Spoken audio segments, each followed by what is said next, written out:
جو آج کے دور میں اپنے دل میں رکھے گا اور امر بالمعروف نہی عن المنکر کے لیے زندگی کو وقف کرے گا، اللہ کے حبیب صلی اللہ علیہ وسلم کا وہ محبوب بنے گا۔ سنیے ذرا، ایک عجیب حدیث مبارکہ ہے، انس رضی اللہ عنہ اس کے راوی ہے، فرماتے ہیں کہ نبی علیہ الصلوۃ والسلام نے ارشاد فرمایا،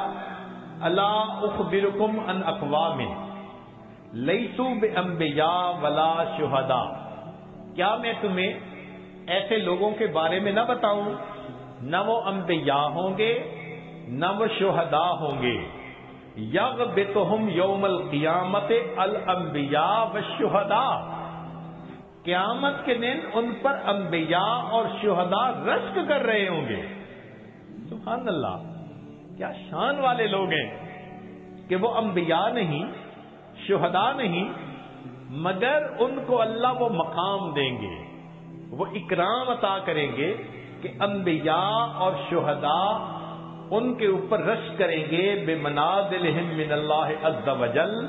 علی منابر من نور، نور کے ممبروں پر ہوگے، یکونون علیہا قالوا ومن ہم، صحابہ نے پوچھے اللہ کے نبی صلی اللہ علیہ وسلم وہ کون ہوں گے؟ قال،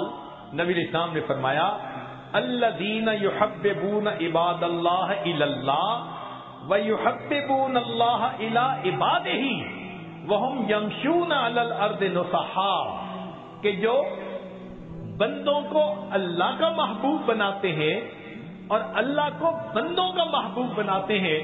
اور وہ دنیا میں لوگوں کو نصیحت کی بات کرنے والے۔ صحابہ اللہ نے پوچھا، اے اللہ کے حبیب صلی اللہ علیہ وسلم، بندوں کو اللہ کا محبوب بناتے ہیں، یہ بات سمجھ میں نہیں آتی۔ یہ تو سمجھ میں آتی ہے کہ اللہ کو بندوں کا محبوب بناتے ہیں، بندوں کو اللہ کا محبوب کیسے بناتے ہیں؟ نبی علیہ السلام نے فرمایا کہ وہ لوگوں کو نصیحت کرتے ہیں، گناہوں سے روکتے ہیں، یأمرونہم بحب اللہ وینہونہم یعنی اما کرہ اللہ فاذا اطاعوہم احبہم اللہ۔ تو جب بندے گناہ چھوڑ دیتے ہیں اور اللہ کی فرما برداری کرتے ہیں، وہ اللہ کے محبوب بن جایا کرتے ہیں۔ اب سوچئے کہ نبی علیہ الصلوۃ والسلام نے جن لوگوں کے بارے میں یہ بتلایا، وہ آج امت میں ہمیں اپنی آنکھوں سے نظر آ سکتے ہیں۔ اس اکابر علماء دیوبند کے گروپ میں، جماعت میں، آپ کو ایک کمزور سی شخصیت ملے گی، ذرا حالات زندگی پڑھ کر دیکھیے، کمزور سی شخصیت لوگوں کے دروازے پر جا رہی ہے،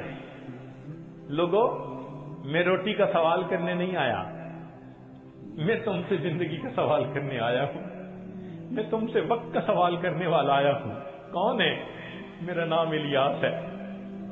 میرے دل میں اللہ نے وہی محبت ڈالی ہے، وہی غم ڈالا ہے۔ میں سلام کرتا ہوں اس جماعت کی عظمت کو کہ جنہوں نے نبی علیہ السلام کے غم کو اپنا غم بنایا۔ آج دنیا کے سینکڑوں ممالک کے اندر جو اللہ کے بندوں کو اللہ سے ملاتے پھر رہے ہیں،